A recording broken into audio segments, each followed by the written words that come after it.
Okay, here I am. I'm getting ready to decorate these little flow-like journals. I'm going to call it a flow magazine type journal because it's not really a journal, I don't think. I can't really call it a journal. More like a book. Whatever you want to call it. I'm ready to decorate this one.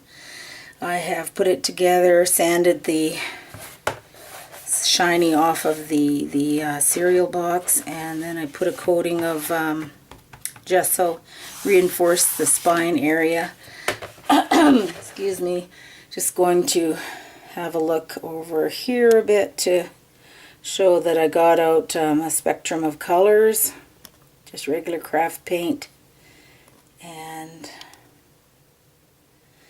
I got out a couple of things to spread the paint around with. Good old brush, little old gift card, and then I also do a bucket of water with different sponge in there. So I'm going to get started. Do the outside first.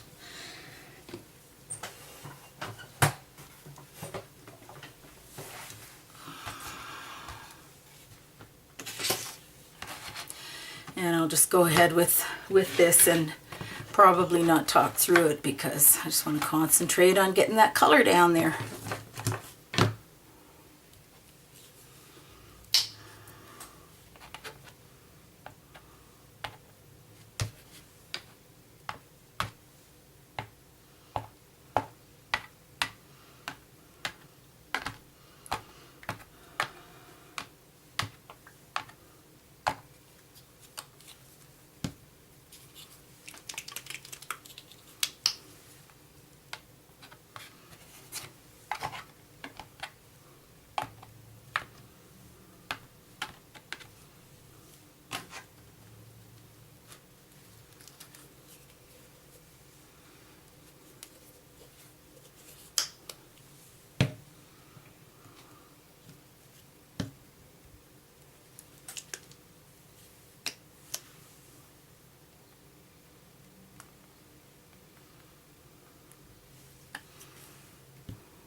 So you could use this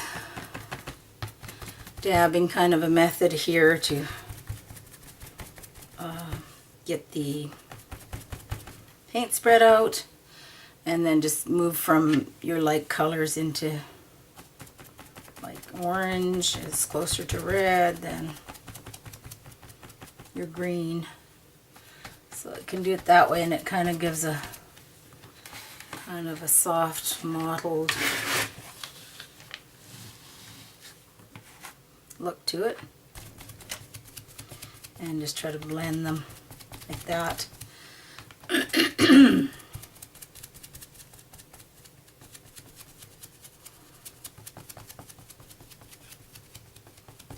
Like that. You can use your brush like this. You can pounce it, you can brush it like that.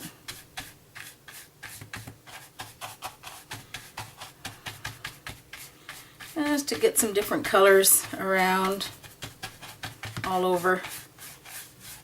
You know, there's that method there, which I think comes in handy for when you're doing these little, if you had any uneven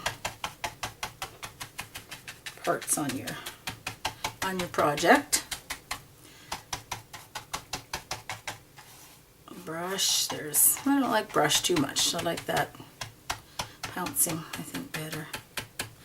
You know, and then there's that method of using the card, which is good too. I like it as well.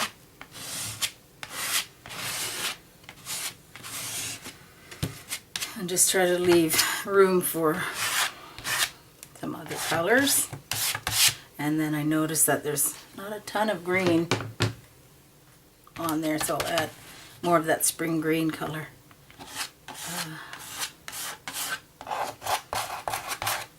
You can't beat the plastic card, because as far as getting it done quickly and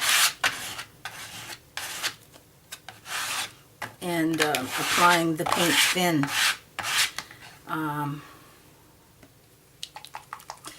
Because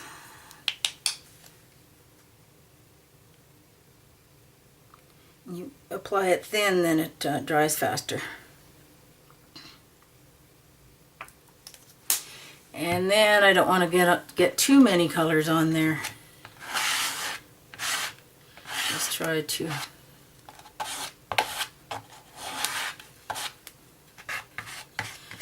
but don't get all bent out of shape about it, because in reality it's paint, it's craft paint. We could just, if I didn't like this, I can paint over it with gesso and then redo the whole thing if I wanted to. Just gonna try to see if I can get some green, spring green on there.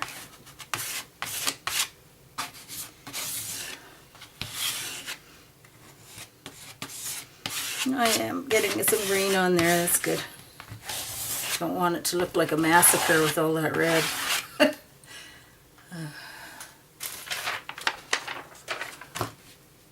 Of course, you have to do the cardinal rule of crafters, and that is to have a sheet of paper where you can collect all the rest of that paint, not let it go to waste. Make your crafting dollars stretch. And I certainly need to do that because I live in the north, in Yukon. All we have is a dollar store, and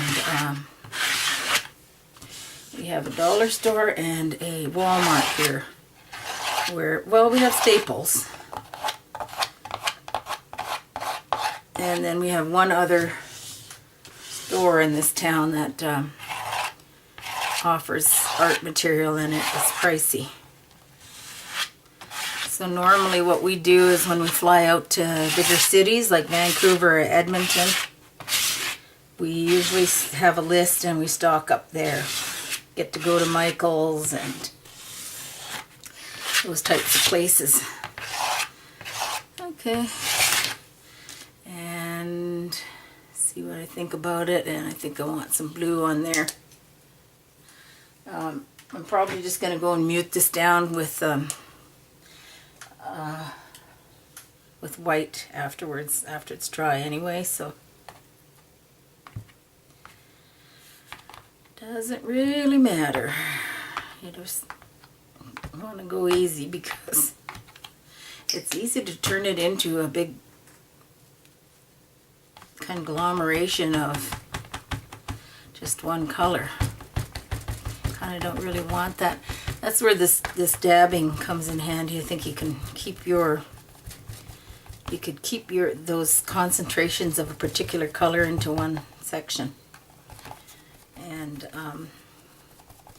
well, for me anyway, it doesn't let me turn it into that. A lot of people call it mud. It's the conglomeration of, or it's the amalgamation of all the colors that you had on there in the first place. So.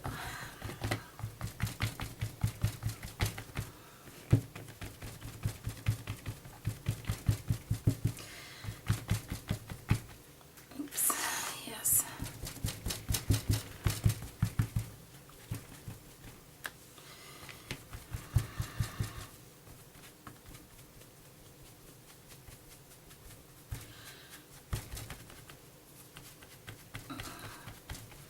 And then if you just want to blend, you just drag the sponge a little bit like that instead of daubing like that. And you can also dab like that too, and that will blend it. But if you wanted it to kind of fade, you have to do that kind of a thing with it.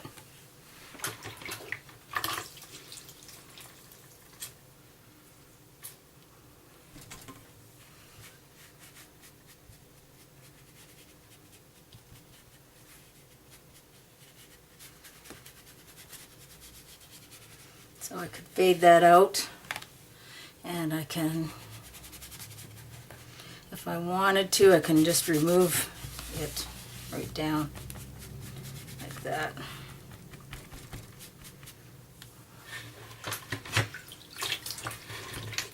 And that kind of helps too if you have just a damp sponge. It helps it to, it will help it to dry a bit faster.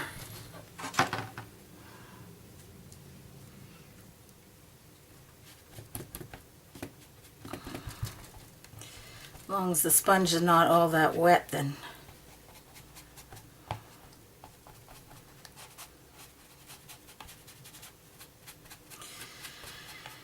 yep.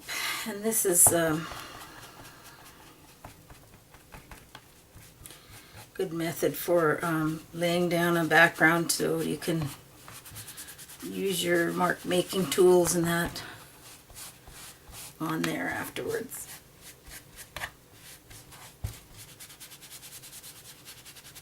When you're going to use your mark making tools, you're going to either have one of two things, a dark background or light background.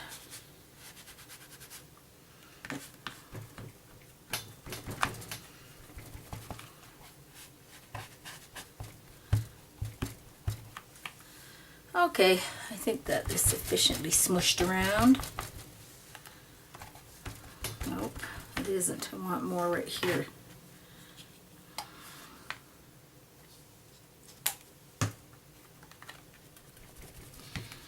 And I see a lot of wonderful artists out there doing using this method. One who is that I would mention is Shannon Green. I like her method. She uses predominantly the doing the dabs of paint and then using the scraper. I love that method. And there was a lady that I had